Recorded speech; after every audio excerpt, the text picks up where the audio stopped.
Destroyed and deserted, this was once a busy neighbourhood in Aleppo. The red door on the left was the home of Essam and Alia. Forced to flee, they've just arrived in the UK with their 2 children and his mother. Hello. Salam alaikum. Graham Dunkley is the caseworker helping them resettle in East Kent. With families still in Syria, we've hidden their faces to protect their identity. Life was very difficult. We couldn't go shopping. There was no going out at all. We couldn't even open the windows because we were so scared by the fighting. I was always watching my children because there was constant bombing. This is what they left behind. Filmed, they tell me, on the road where they once lived. Islamic State fighters have taken over their home, storing weapons in the garden and firing missiles from the street outside.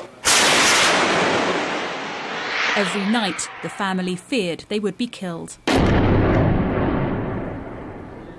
The problem is, you don't know who's your enemy and who's your friend. My neighbour lived next door to me for years. He was a teacher, and now he's a jihadi leader. He said, "You must give me your shop and your house." So I handed over the keys. The family don't yet speak English, so Graham explains through a translator the basics of life in Britain, from catching a bus. From the town centre, you can catch different buses to different parts of the area. To going shopping. Sanitary products and cleaning products, hygiene.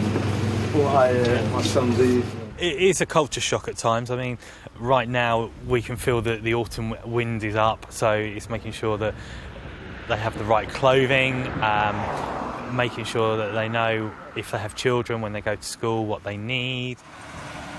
It's been a long journey. The family left Aleppo for Lebanon. From here, the UNHCR deemed them vulnerable enough for resettlement, and they were placed under the UK's refugee scheme.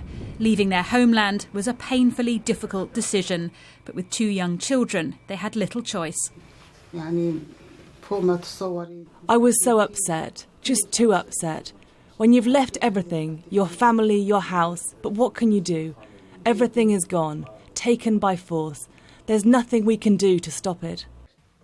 The family know they're lucky, and the children are already settling at school. These are your residence permits. They're also your identification. With so much behind them, they say they're now ready to begin their new lives in the UK. Laura Bundock, Sky News in East Kent.